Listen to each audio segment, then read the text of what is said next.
Olá, que a palavra de Deus, que é perfeita e que restaura a alma, esteja enraizada de uma forma bem profunda em sua mente, em seu coração. Chegamos ao capítulo 2 do profeta Joel. Sabemos, porque já conversamos, que o juízo de Deus já havia sido proferido por meio do profeta Joel. Vimos no capítulo 1 que aquela invasão de gafanhotos iria devastar tudo, fazendo cessar todos os recursos do povo de Judá. Os mantimentos acabariam e resultado disso é que viria a pobreza, a fome e, muito provavelmente, a morte de muitos. E qual foi a razão para esse juízo de Deus sobre o seu próprio povo?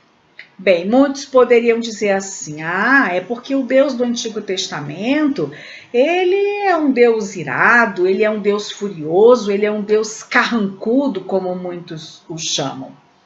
Perdoe-me por discordar de quem pensa assim, mas essa não é a forma que a Bíblia nos ensina.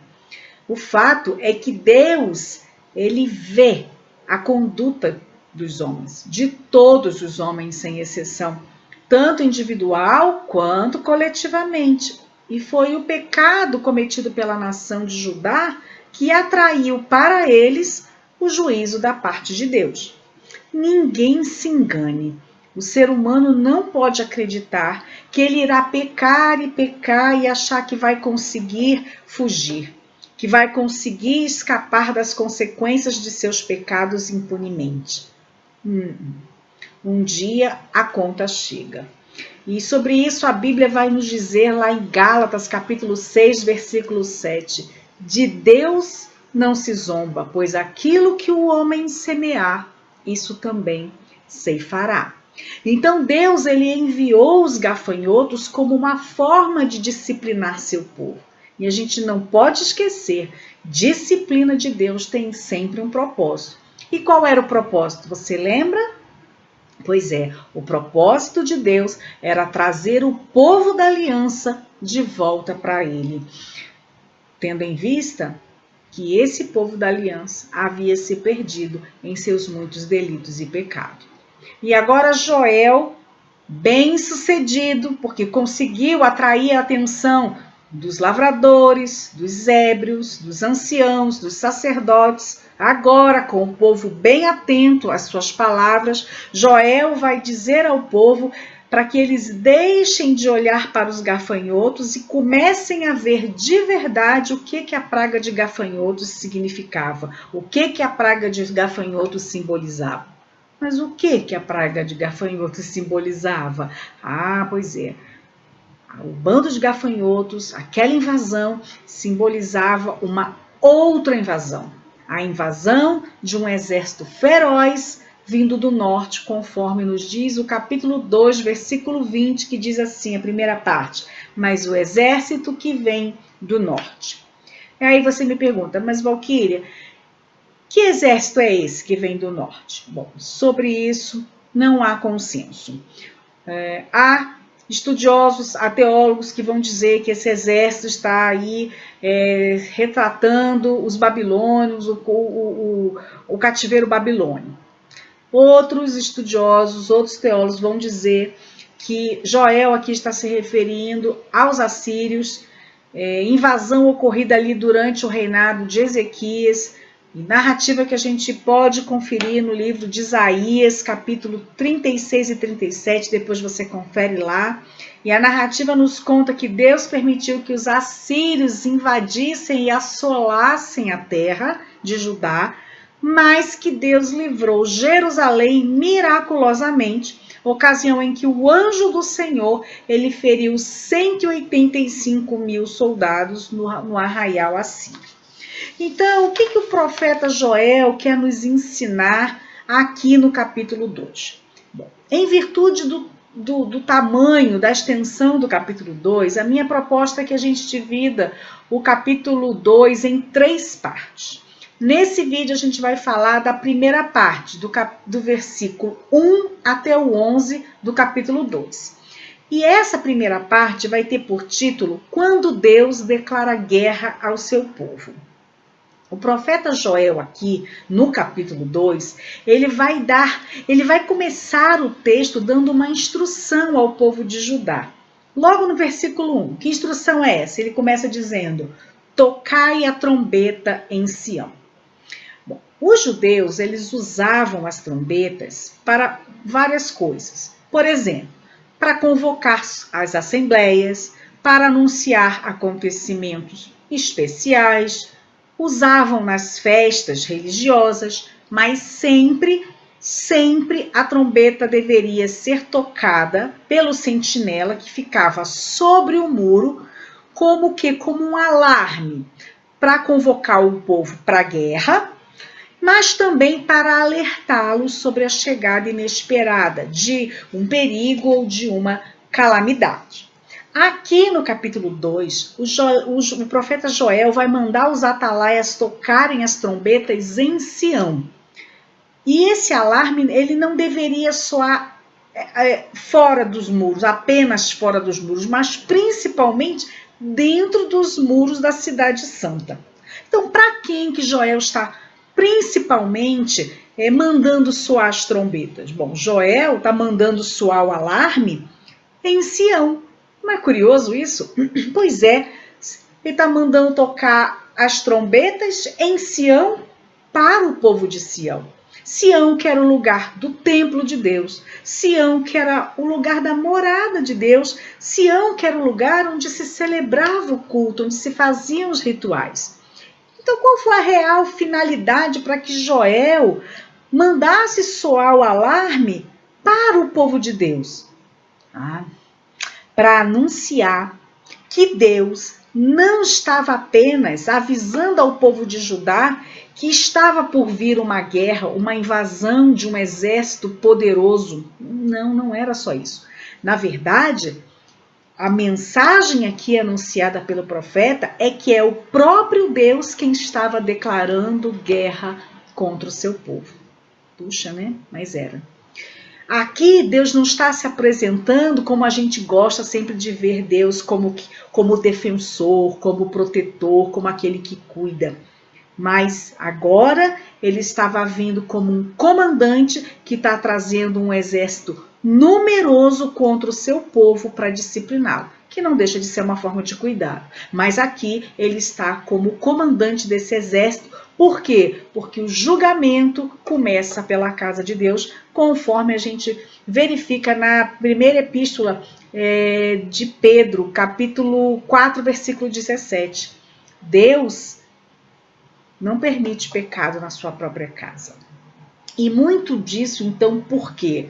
Porque os habitantes de Judá, Jerusalém, eles pensavam, muito equivocadamente, a gente precisa dizer aqui, que enquanto eles estivessem no templo, eles pensavam que enquanto o templo estivesse de pé, eles pensavam que enquanto as cerimônias e os cultos e os sacrifícios estavam sendo ali realizados, eles pensavam, nós estamos protegidos e por isso nós somos invencíveis. Só que o que acontece? Eles estavam meio enganados. A confiança deles estava no lugar errado. A confiança deles estava no templo. A confiança dele estava nos rituais. E não no Senhor do templo, e não para aquele a quem os rituais eram ofertados. O culto deles, então, tinha virado um amuleto, um substituto da verdadeira adoração que eles deveriam dar somente a Deus. Então, quando o perigo era iminente, quando o perigo estava às portas, estava bem próximo, o atalaia tinha que tocar a trombeta. Para quê?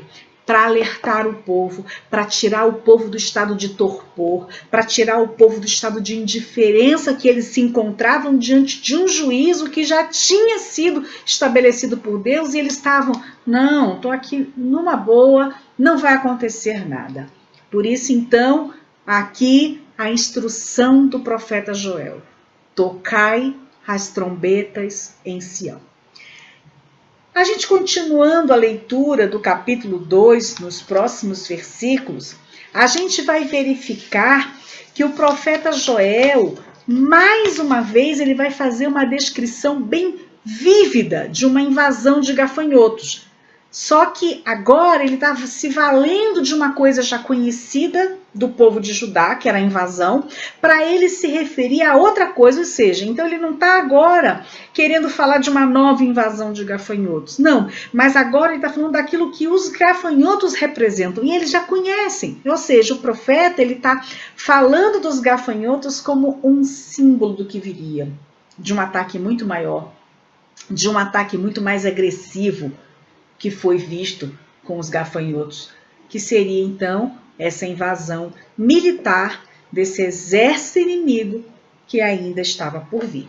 Então, nesses versículos do 1 até o 11, a gente vai ver que o profeta Joel ele vai fornecer características sobre esse exército poderoso que viria contra o povo de Judá. E eu vou dizer, esse exército vem sob as ordens de Deus. E eu repito isso por quê? Porque não há gafanhoto, não há exército, nada. E eu estou dizendo é nada, gente. Não tem nada que fuja do controle de Deus. Tudo isso aqui está sob as ordens de Deus. Tanto foi os gafanhotos, assim como será a invasão do exército inimigo. Então vamos ver algumas características. No versículo 2 ele vai falar.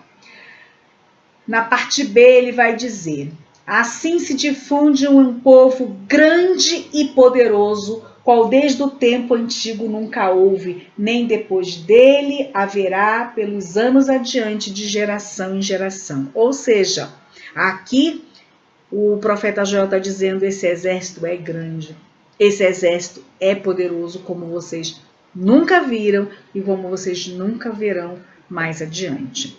E aí ele segue no versículo 3 e ele vai dizer: à frente dele vai fogo devorador, atrás chamas que abrasa, diante dele a terra é como o jardim do Éden, mas atrás dele um deserto assolado, nada lhe escapa. Aqui ele está retratando, ele está descrevendo o quão poderoso é esse exército que virá sobre o povo de Judá.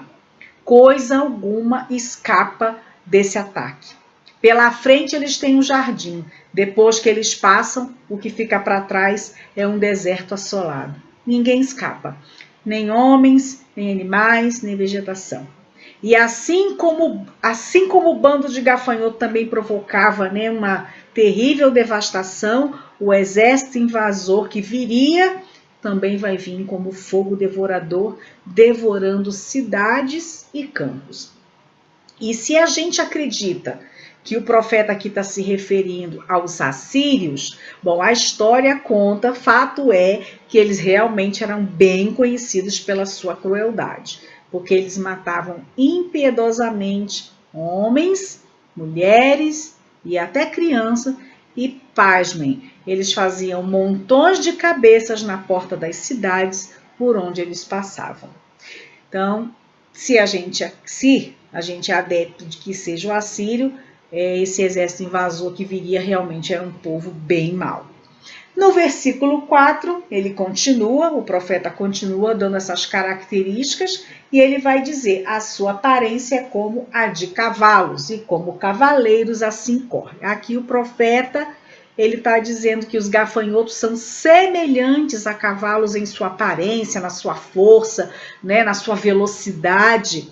Mas o fato é que apesar realmente, né, desses gafanhotos parecerem com cavalos em miniatura, o fato é que o exército invasor viria sim com cavalos de verdade e queriam conquistar a terra de Judá. No versículo 5 ele segue, ele vai dizer: estrondeando como carros, vem saltando pelos cimos dos montes, crepitando como chamas de fogo que devoram restolho, como um povo poderoso posto em ordem de combate. Aqui no versículo 5, o profeta está dizendo que o barulho dos bandos de gafanhotos é semelhante à marcha aterradora dos carros de guerra. E esses carros de guerra, eles avançam sem se deixar intimidar por qualquer coisa. Nada para esse exército invasor. E ainda no versículo 5 ele vai dizer que eles agem como fogo crepitante, ou seja, o gafanhoto é tão devorador quanto o fogo. Destrói tudo o que ele encontra pela frente. Calvino, quando analisa esses trechos aqui do capítulo 2, ele vai dizer que o profeta Joel, ele compara os assírios como uma chama que consome todas as coisas e compara os judeus como o restolho que será devorado, como a palha que será devorada. E no versículo 6 ele vai dizer: diante deles tremem os povos, todos os rostos empalidecem.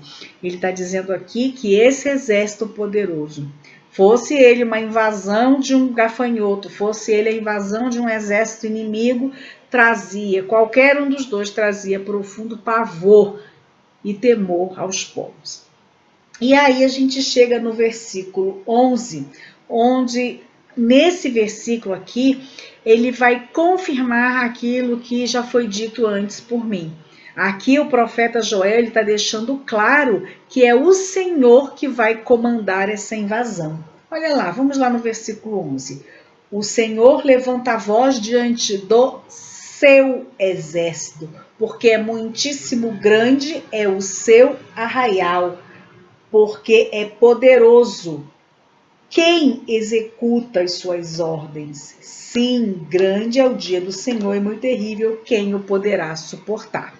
Então aqui a gente está vendo que tanto o bando de gafanhotos quanto a invasão desse exército inimigo, e seja ele quem for, assírio, caldeu, não importa, aqui esses invasores, eles foram sim trazidos pela poderosa mão de Deus, e eles estão sim cumprindo as ordens de Deus. Sabe por quê? Porque quando Deus ele deseja, quando Deus resolve, quando Deus determina, até os ímpios cumprem os propósitos que ele estabelece.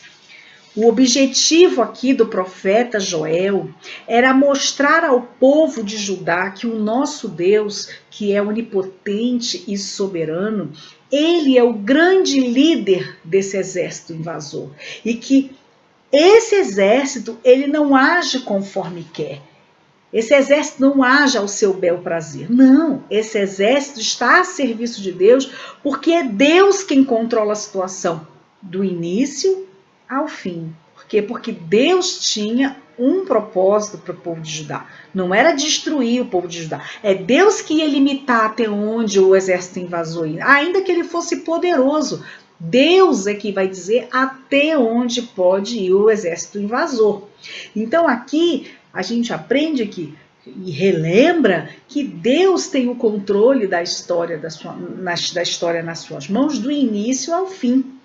E principalmente, o maior objetivo do profeta Joel aqui era dizer ao povo de Judá que eles não deveriam pensar que estavam lutando contra uma nação inimiga. Não. Aqui a mensagem do profeta Joel é para dizer ao povo de Judá que eles estavam lutando contra o próprio Deus. E o que isso significa? Que não tinha uma outra saída para eles, que a única saída, só tinha uma. A única saída para o povo de Judá era se renderem a Deus, porque eles estavam enfrentando o próprio Deus. E o versículo 11 faz uma pergunta crucial, ele diz: quem o poderá suportar? Então a única saída para o povo, o único caminho para eles serem restaurados era o arrependimento. Deus está mostrando a seu povo, por meio do soar das trombetas, que toda aquela situação calamitosa só poderia e só seria revertida por meio de arrependimento, humilhação e reforma de conduta. Sabe o que a gente aprende aqui? Quer ter vida restaurada? Não há outra saída. O único caminho para mim e para você, para que a gente tenha uma vida restaurada por Deus, é o arrependimento. Mas isso é assunto para o próximo vídeo, a segunda parte do capítulo 2. e vai ter por título o seguinte: quando Deus, o próprio Deus, chama o seu povo ao arrependimento. A minha oração é que você viva uma vida, que você tenha e viva uma vida restaurada por Deus. Uma pessoa muito querida minha disse que estava sentindo falta das orações. Então, atendendo ao pedido de uma pessoa muito amada minha, eu peço permissão para orar pela sua vida. Amém? Vamos orar. Pai, muito obrigada, Senhor. Obrigada por todos os que estão ouvindo, vendo. Muito obrigada, Senhor. Eu te peço, Senhor, que cada um deles tenha um encontro genuíno contigo, Senhor. Que eles tenham uma vida restaurada por ti, Senhor. Que a cada passo que a gente der, Senhor, seja sempre um passo na tua direção, Paizinho. Abra as nossas mentes, Senhor, para que a gente possa ver como nós devemos viver a nossa vida. E que tem que ser uma vida de arrependimento, uma vida com uma conduta, Senhor, que te agrade. Guarda cada um, guarda as suas famílias, suas casas, Senhor. Os abençoe em todas as coisas. E naquelas áreas da vida, Senhor, que são mais escuras, são mais sombrias, que o Senhor possa chegar, Paizinho. Toque em cada um, em todos. É o que eu te peço. Em nome de Jesus, amém.